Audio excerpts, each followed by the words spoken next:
and also the AI, because I've been, what's that? I don't know if you saw, just capturing what we've been doing and putting it into into those Yeah, documents, so I'm we I'm have a so grateful record that of you've it. been doing that. Uh-huh. So, okay, you're a Um, centrist. The literature is more, academics are more on the left, yeah, and so is I feeling think it's politicized.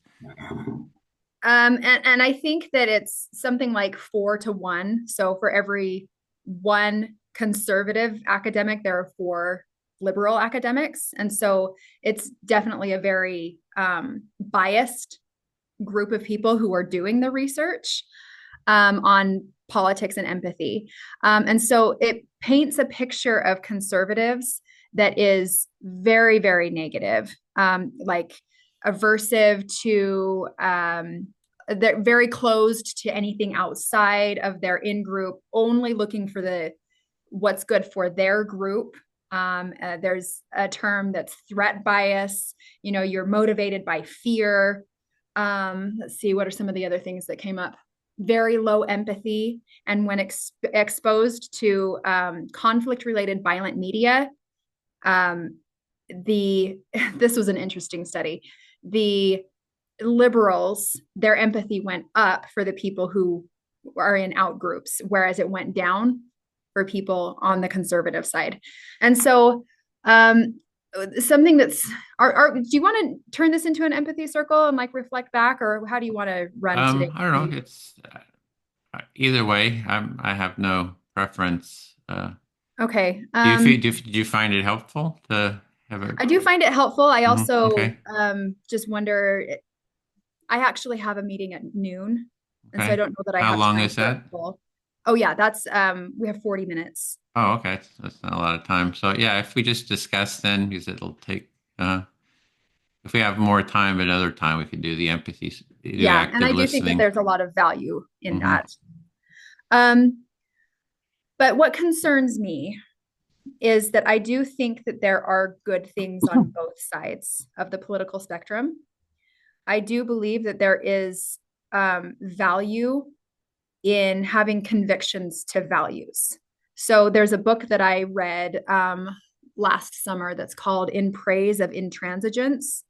And it was kind of chronicling people throughout history who have stood up to like fascism, or like people during World War II who stood up to Hitler, and who, everybody was just too afraid to stand up. And so they would just kind of go with the flow of it and like, well, this is what's happening and we're now becoming Nazified or whatever, and it just became this flow of the culture was just shifting and everybody was afraid to stand up. Hmm. And so basically what they're saying is sometimes it's important to to have strong convictions to values. Whereas in the academic literature, looking at conservatives and liberals, it's every single thing that I've read. And this was quite shocking to me. And I hope that I'm just getting a biased sample and I need to look for different keywords or something. But it paints sticking to values as a very negative thing. So I just want to get your thoughts on that, because as we're opening ourselves up fully, empathically to other people, I can see a lot of good that can come from it. We understand other people better. We come into communion and we feel like we are, we have a shared perspective now. But on the other hand, if there are things that you want to stay devoted to, like a religious perspective, I don't think it's a bad thing for people to have convictions to their religious values. But I want to get your perspective on that. Hmm. Did you see that video of the Trump phobia video for the Yes. mediation? So you saw that's sort of the essence of what I see. That was all done with basically the empathy circle. Mm-hmm. So the empathy circle, that's why I just see that as it's an important framework, because it's sort of like the minimal viable structure, that I think that kind of holds up. It's very functional. So it's to bring all the stakeholders together into a dialogue where everyone has free speech and can be, it's like whatever your values are, you can hold on to it. But you have to be willing to listen to the other side and be able to reflect back your understanding of what they say. And it's my experience is that when you do that over time, people get deeper and deeper in terms of their understanding. Because we've, had empathy circles with, pro-life and pro-choice folks too, and, maybe they don't come to an agreement, but they really start seeing the deeper issues that are involved, in a Mhm. 2 hour empathy circle, it's just the start. In the same way with the political left and right, where in the empathy tent, I kind of mediated the left and the right and had them, listening to each other.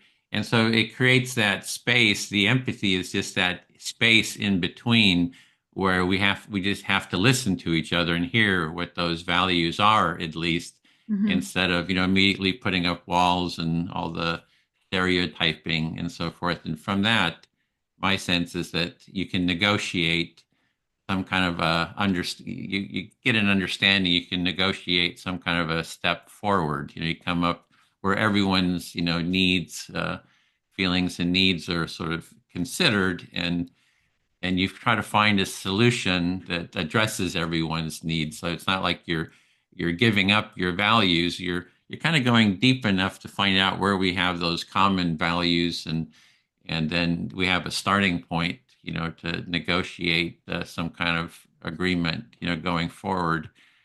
So I see, I just see the empathy as like a third way, not left, not right. It's a third way of the space between the sides that you have to value that space, and then through that you can, come up with, you know, approaches going forward, and the empathy itself is a, and in terms of the, I see the books out there, there's, for kind of more from the political right is, suicidal empathy. Oh, There's a right. book out, and then there's toxic empathy.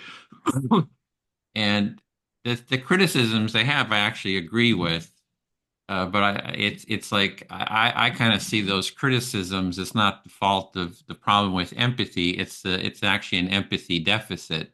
Mhm. So it's the empathy circle is bringing all the stakeholders to the table who have, and the conservatives in that point are saying, hey, we're not being listened to, or if on some of these issues, if it's crime, the liberals are supporting the criminals, empathizing with them, but they're not empathizing with the victims. So the empathy circle is you're bringing everyone, the criminal, the victim, or what, to the table for an empathic dialogue. So everyone who needs to be there is included. So uh, Yeah, I like how Paul Bloom frames it as a spotlight where empathy tends to shine the spotlight on one person, but not another person, right? Where it's hard to empathize with multiple people at the same time.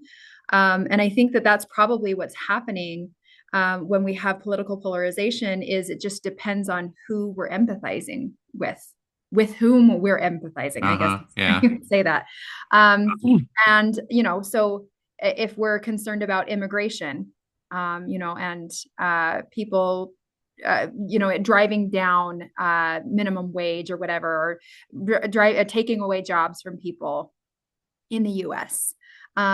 So it could be we're having an argument about that because of the group with whom we're empathizing. So the conservatives may be looking at the people who are losing their jobs, and the liberals may be looking at the people who are coming to the United States. So we are both having empathy on both sides, but we need to bring that together and empathize with the other side as well. Yeah, bringing all the stakeholders again, and that's why the holistic empathy I think is important, because if you're just seeing it from one person's point of view, it looks different than if you think of the mutual empathy between all the stakeholders. Which and then the other thing is are liberals really empathizing with one side, or is it sympathy? Are they just feeling sorry? And if you start getting into the victim, perpetrator mindset, I don't think that there's a concept in mediation called the drama triangle. Are you familiar with that? Yeah, So you're stuck, right? There's a victim, there's a perpetrator, and then there's a rescuer coming in to rescue the victim. And by trying to rescue the victim, the perpetrator sees them as a perpetrator, and then they feel like they're the the victim, victim. and it just goes around like that in item. And the empathy circle is you bring all the stakeholders together, and you have them empathize. So with the other stakeholders, with each other. So you create a space. They still have the free speech, but the value, the space is the empathic space of listening to all the other parties. So yeah, so that's I think that's it's a different. It's the way out of the drama triangle. Yeah, A I like mutual that. empathy is the exit. So instead of saying you're a perpetrator, you're the victim, or victimizing people, you're saying, well, I'm here to listen to what you have to say. I'm willing to listen to what you have to say, and you start surfacing the deeper issues, and you can sort of address the deeper issues. I and when we did the mediation, it's not like the liberals are all that. I kind of see the left and right kind of mirror images Hmm. of each other, pretty much. Like when we had these demonstrations, the political right would come to Berkeley, the left would counter demonstrate, and it was actually the right that was actually more open to dialogue than the political left in those situations. I found. That's interesting that your lived experience is so different than what the literature is saying about it. Because I mean, I'll even send this to you. It paints a pretty bleak picture. So, like I said, I was just like dispassionately putting, like compiling, and I'm just going to read to you. I wrote this with my own hands, and then I looked back at it and I was like, wow, that is a terrible thing. It's a paragraph that I just wrote. But this is what I wrote. Several studies suggest that the personality profile of conservatives differs from those of liberals. The extant literature paints a picture of conservatives who are not open to experience and tend to view the world as threatening and dangerous. Conservatives have been shown to value members of their in group more than outsiders, with more blatantly racist individuals identifying as conservative. Neural scans of conservative brains have shown activation in regions that are sensitive to negativity bias, threat, disgust, and avoidance. As such, many conservatives seek order, social dominance, and powerful authority figures. And so I don't want to associate with a group that looks like that, right? At all. I don't want to have anything to do with that. But that's not in line with my lived experience because I was raised around I mean, I think where I am, it's like 95% right leaning. I mean, Mhm, Republicanism is going very strong where I live. Even though I don't personally align with it, I don't see them as bad people. mhm. And so then this is what I wrote about the literature on uh, liberals. In contrast, a personality profile of liberal voters has emerged that looks quite the opposite. Research suggests that liberals are more open minded, creative, and curious, and see the world as a safe and cooperative place. Furthermore, they tend to value fairness and harm avoidance. Multiple studies have suggested that liberals are, in general, more empathetic than their conservative counterparts. And then I listed several of the studies there. In one study, when exposed to violent media, liberals' empathy toward outgroups increased, whereas it decreased for conservatives. And so I see that I'm like, well, it looks like I am a flaming liberal. but then I need to come back to this duality of I do think that what's his name? Chesterton. I can't remember his first name, but he's an ethicist from in the early 20th century. And he said that we need to view it rather than the Aristotelian golden mean, where you find a balance between the two. He says you have to find a way to hold furious opposites simultaneously. And what he means by that is find the good on the one side and find the good on the other side, and not think that you have to let go of those good things. And that's the way I see American politics is there's so much pressure to go one way or the other. Boy, yeah. And I don't think that it is like a clear dichotomy where you have to choose one or the other. So I'm Yeah. very grateful to hear that your experience has been different from what I'm reading in the literature. It's not a very it's very polarized, and this position is not yeah, very common even, yeah. So, and there's also there's maybe a different, I mean, there's in the empathy circle, what I want to do is, go through, with the definitions, with, defining within the empathy circle so we can model that, like bringing the stakeholders together, right?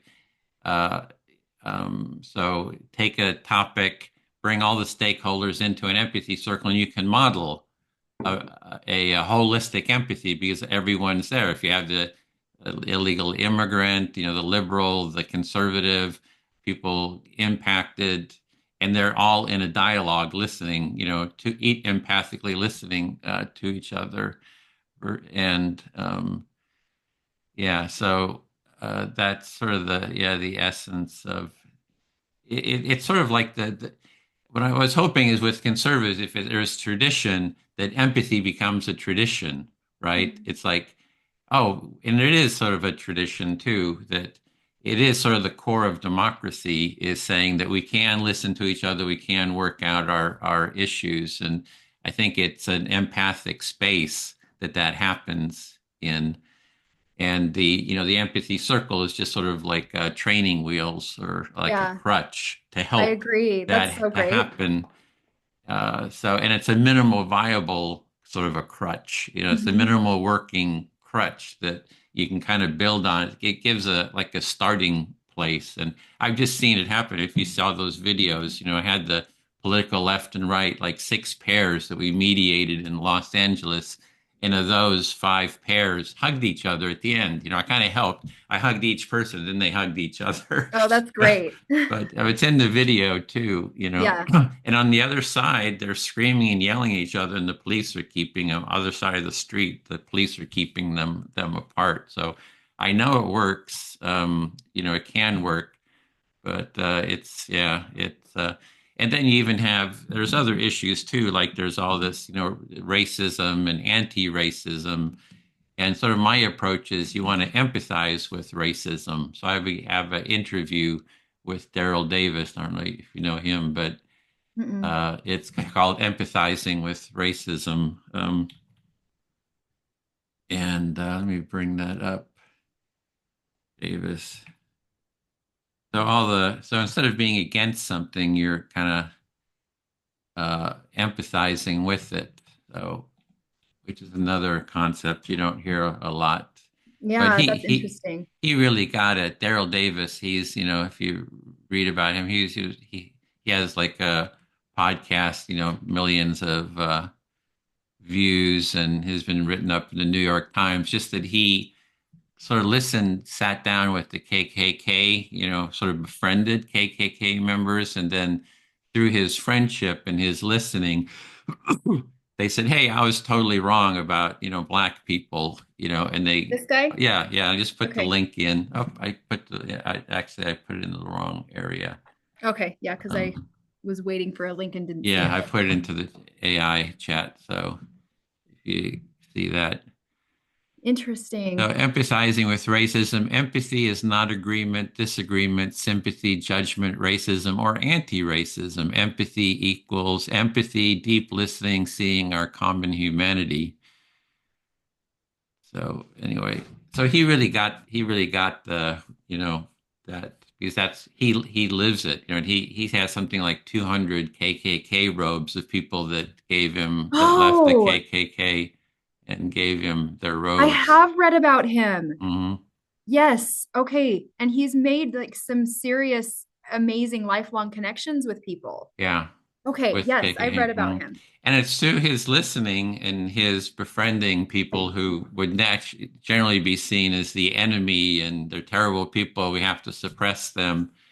So it's sort of the concept of the means are the end. If you want empathic ends, you have to have empathic means. Hmm. And that's a really good example, his Yeah, that's story. beautiful. Yeah. So it kind of just gives an example of how of how it does work. That's really, yeah, that's a very beautiful example of that. I'm curious if you could help me think through um, how we could do an empirical study looking at the empathy circle, looking at the effects of it on people's long-term ability to empathize. Because you were saying that over time you have found that for yourself and for other people, it just becomes the way that you interact with people is more empathic and you're more prone to engage in active listening. I'd love to study that. And I'd love to add some like some academic research to back up what you're doing. Hmm. The thing that's I know I explained my idea for my experiment, and thinking about me, having one of my groups be an empathy circle, but I'm concerned that it's too different from my other two groups that we can't straight across compare them. Hmm. The reason being I want it to be like a 20-minute thing. All four of my conditions are just a 20-minute interaction. And with an empathy circle, that doesn't give you enough time to do Hmm. like the training. And also, you would have to have a facilitator there. Whereas I want to see what happens with just the two people interacting with each other. So I'm starting to wonder if it needs to be two separate studies where I do my experiment, but then I do more of a longitudinal study with the empathy circle.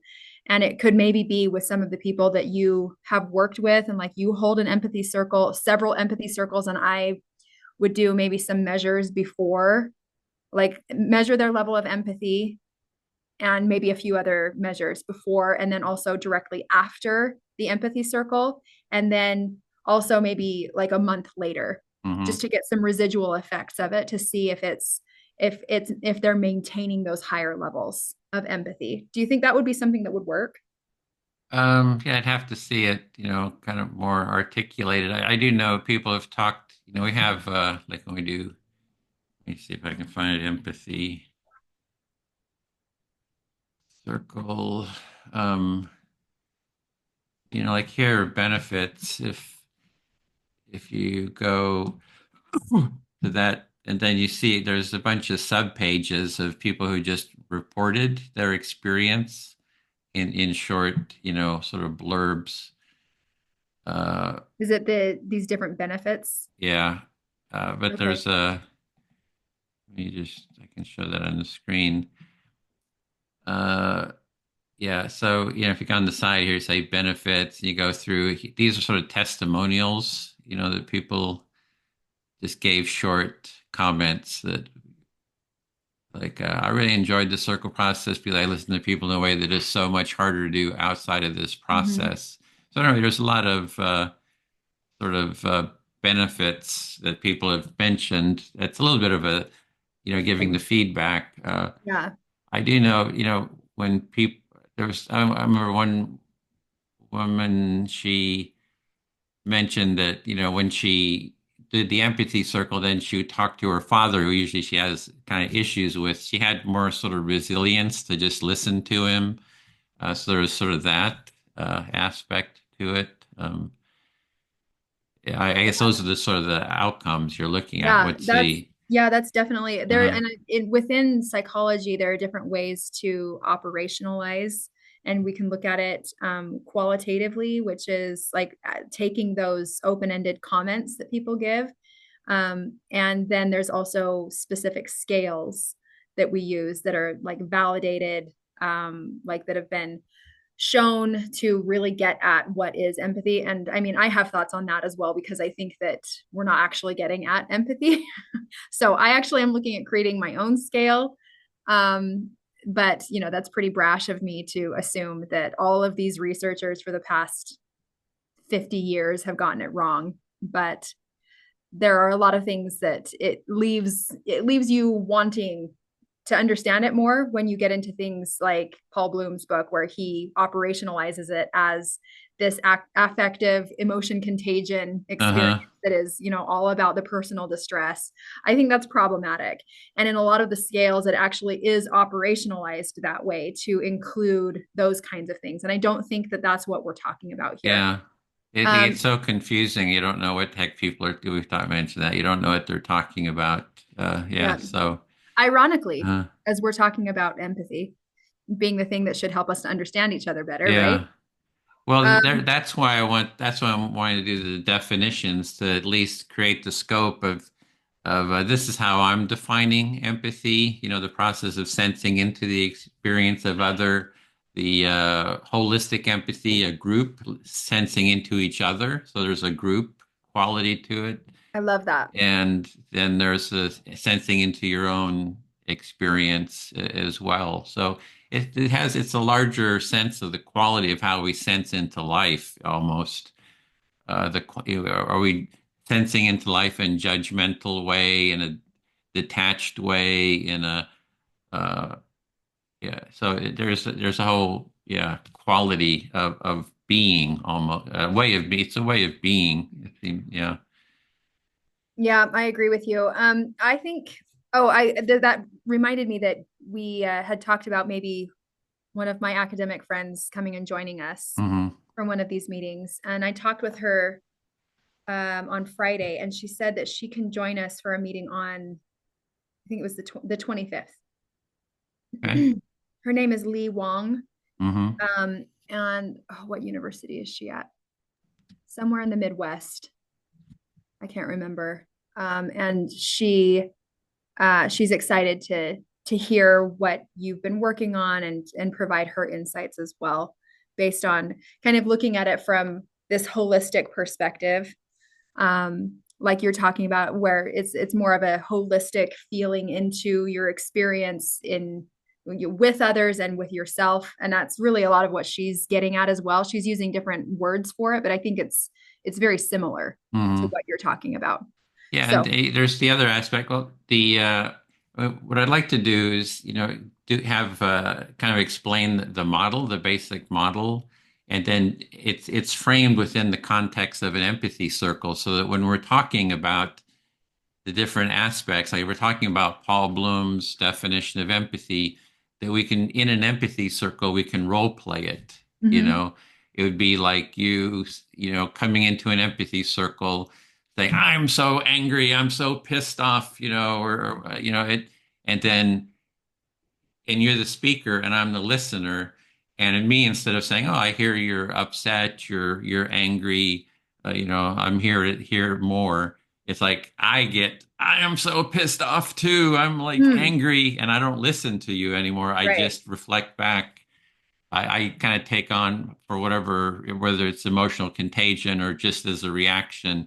So we need to be able to document the thing we're talking about within the context of the empathy circle, so anyone else can reproduce it. They can role Yeah. play it too, and it makes it much more tangible within this broad, open, or we can role play.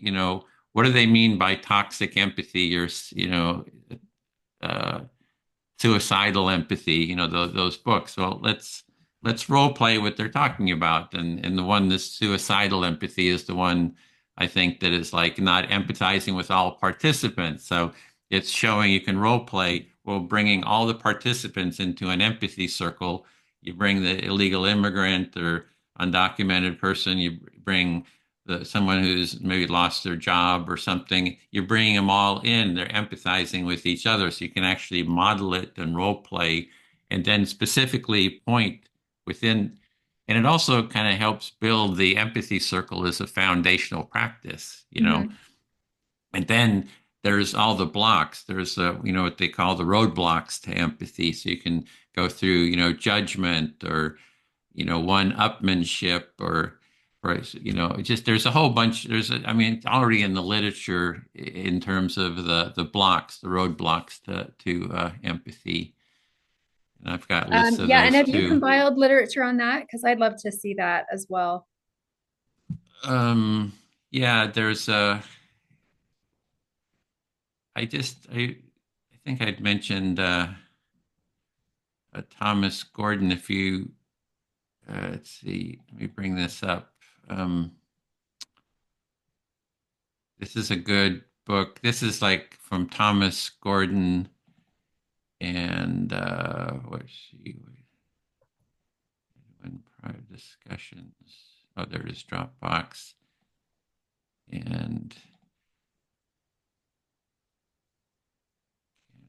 anyway, I think this, if you are you able to open this because it's this is an audio of it, but it's parent effectiveness training from Thomas Gordon. Yeah. And that's the audio version. There's a book version, which you can get them pretty cheap. They're kind of an older book, but he's kind of talking about the using active listening with parents and children, and he has a book out on leadership effectiveness training and then teacher effectiveness training. So it covers a lot of these concepts, and he has a whole list of blocks to listening to, and there's other sources too I could dig Yeah, I up. definitely want to listen to that. How long is this? I can't see Oh, it it's on like here. 5 hours Oh, of okay. it's a Oh, whole you've got an book. entire recording there for me. Yeah, Awesome. Yeah, I'll listen to that. something you can listen into in the car or something, if you're driving or And I do. I commute about 35 minutes to and from campus. And so I'm always looking for something to listen to. And no, I'm not always looking. I have so many things to listen Mhm. to because I actually have AI read my textbooks to me because with the added commute time, I don't have enough time to do all of my readings for my classes. So that's been very helpful. But my most recent book that I've been listening to is, oh, that looks interesting. Yeah, that's the blocks to empathy. So Oh, this is great. sort of a project Oh, page. yeah. This is where I'm also posting, our discussions. And so you can Okay. see I create a whole list of these blocks because that's like actually one thing I like to do is create a course out of this definition. So and then you would go through the blocks to empathy so you can kind of role play the blocks and stuff like that. Oh, this is great. Yeah, I like what you have here. And so it seems like it's a work in progress where you're just going to be adding to it Yeah, I to just each one of these pages. mhm. Very cool. I like this a lot because that's something I've been thinking about a lot is what keeps us from empathizing. And I think that, um, let's see, let me look at yours and see if you have it on here. Um, oh, these are so good.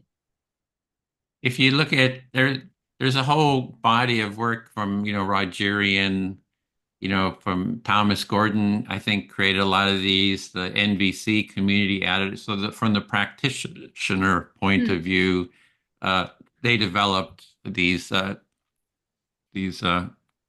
that's concepts great. and yeah. I'm gonna dive into that. Um, I've been wondering if, from the perspective of perspective taking, if we're looking at it that way, where I have to wonder if people don't engage in it because they're afraid of it changing them. hmm Yeah, that's one of the blocks Is is that one of them that you fear. have on here? I don't know if it's here, but I have seen that. I think Rogers even talked about it that there's a fear that you're going to be changed. Like Yeah. if you have really strong, rigid beliefs that, hey, I don't want to. And I think I mentioned that to you that where we had the empathy tent at a political right wing rally in the state capitol in Sacramento, and we went there with the empathy tent just to listen to the political right. And it was five members of the Identity Europa group came. They're the ones Mm. that had like the tiki Mhm. torches at Charlottesville, and they came and they're very Holocaust deniers, and the topic came up about the Holocaust. And I don't know if I told you this story, but my friend who is there, he's Jewish, so Oh, that's right. You did tell me the yeah, story. so it Yeah. was like they were very like they didn't want to take in that his experience. And it took Yeah. like 5 times for him, but he finally did. And my friend just talked about that when he finally got it and finally took it in, he could feel sort of a sense of relief and a sense of connection or something that the person really heard him instead of just totally putting up that wall. Yeah, I think that's a really good example of being afraid that you might have to Hmm. change the way Yeah. you view the Mm. world if you are fully open to empathizing with another person. Because maybe that means you're wrong. Yeah. And And we that's where have these, having that value of empathy to get go, from the get-go, it leaves you open to constant growth and Mhm. yeah. Yeah, I've been looking into a construct called intellectual humility. And I think that that plays into this as well in the research. And I want to read more about it to understand like how they view that differently from empathy. Hmm. Because if you have intellectual humility, it means that you're willing to learn from somebody else. And so I think that that's an important part of this as well, because if you don't think that another person has anything to teach you, then why would you empathize with them? And so Yeah. I see some interesting overlap there as Yeah. well. It's an aspect, it's a facet. If there's the empathic listening and you're open to listening, it's describing some aspect of that process, right? It's like there's a humility uh in I could see that. Yeah. Yeah. It's Yeah. And I like want to dig into that some more and understand it because I'm intrigued by because at a conference I told somebody that I was studying empathy and she said, "Oh, there's so much overlap with humility." hmm Because she was studying humility and I hadn't for some reason it had not dawned on me that there was so much of an overlap. But it's true. The more I think about it, the more I realize that if I'm not humble enough to see that there's any value in empathizing with another person, then I won't engage in it. hmm And so, yeah, I think there's definitely something there. Um, Yeah, for me, it's like I just know that just from experience, if you just listen to people long enough, you get to a deeper common humanity. So it's like, oh, and it's everyone's sort of like that, you know. So yeah. it's sort of just having the experience and the valuing of that. So looking at it from like a leadership perspective, because you are a leader of your nonprofit organization, um, how do you balance the time that you spend listening and active listening and reflectively repeating back to other people? How do you balance that with okay, and now we need to get this thing done? Hmm. Like because I think you could get lost forever in just listening to other people. So how do you balance that Yeah. as a leader? Well, I'm sort of task oriented, so I just have that as, sort of a doing stuff and um yeah, how do we well, a lot of our meetings are about getting stuff done. Mm-hmm. So we just before this, I had a board meeting, and so everybody's working on projects. One person's working on the Santa Barbara group, so they're going to be going to a retirement home, and there's like 5 of them, and they're going to do just active listening, empathic listening with the people living there, a bit like we do in the empathy tent. So they're working on that. Uh, so we're kind of yeah. The goal is to create the the vision behind it is to build a culture of empathy, to make empathy a primary social value. So when we're doing the empathy circle, we're sort of doing that. It's sort of the Mm-hmm. means are the end. So we are sort of doing what our mission is, but how do you do all the organizing, right? So there's a lot of, Ingrid is working on the Phoenix training, which is on the 22nd, just in 2 weeks. So she's organizing the training in Phoenix, and there's a lot of organizing, sending out notices, promotion, room accommodation, all that kind of stuff. So that's there's no, and there's also I think in conflict mediation there's there's in the actually we have what we call the restorative empathy circle based on the restorative circle process is you have a conflict between parties and then you bring them into an empathy circle where they dialogue with each other until they find that understanding, mutual understanding of the conflict. And then the question is, what do we do now? Mhm. And then people say, well, let's do this. And then the other said that. And then so you create a list, sort of a to-do list of how you're going to move forward. So that's sort of the taking it into action Oh, okay. So uh, that's kind of after the empathy circle portion of an of a conflict. interaction. Yeah, of a conflict. So there's a Okay. and I have a friend, she's working in something called it's a process where community members get together and they listen to each other about some issue, but then they also create a plan proposal that they give to the policymakers. And so it's there's and there's other processes like called people's assemblies or citizens assemblies where it's sort of a community initiative, community addressing community problems. So it can, you can take the understanding that you've created in the circle and take it to the next step. So Hmm. there is, and then part of what we're doing is also trying to repeat what we're doing. So trying to spread the empathy circle as a practice. And then the other, in terms of action, I know this is what Carl Rogers talked about.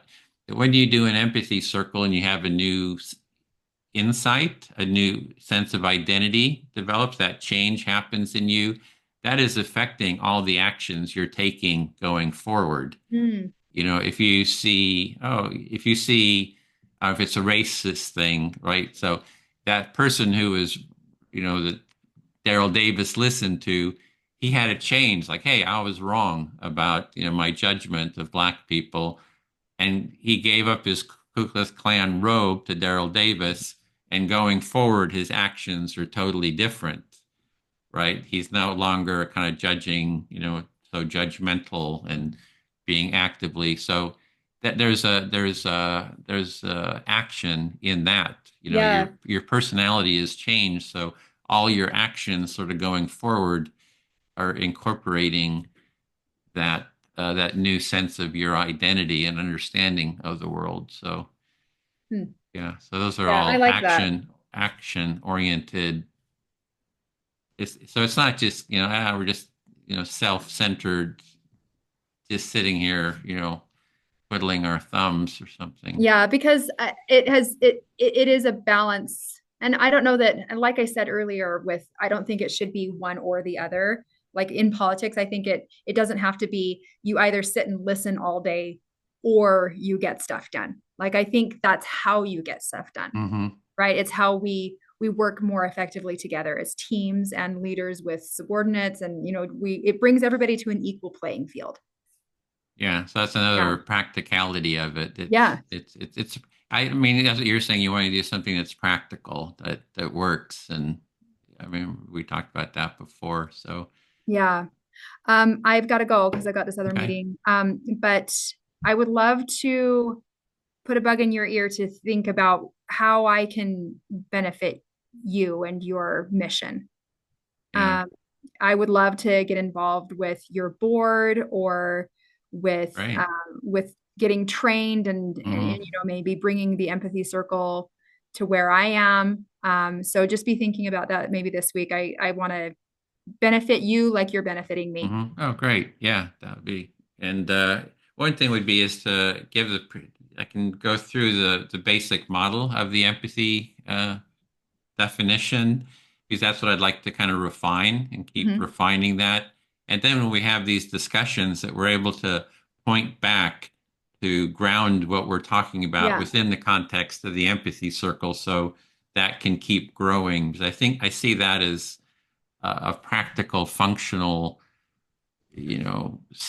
part. So, and Yeah. then out of that kind of can grow some kind of studies or other actions. So yeah, great. It's Okay. mm, And next week when we meet, I want to share with you a model of like a very practical way of thinking about empathy that I developed like 2 years ago. Hmm. And actually just last week I thought back to it and I was mapping it onto the empathy circle. Okay, great. And it was really interesting how Hmm. it aligned really beautifully with it. Yeah, So that'd be I want really to share good that if with we you. can kind of show that model and then map all the stuff we're doing Yeah. onto that. So that's exactly Yeah, what I'd and I like mean to do. everybody has their own like analogy Hmm. or like specific way that they're talking about empathy. I really liked Anita's empathy circle. We have everybody on different points on the circle.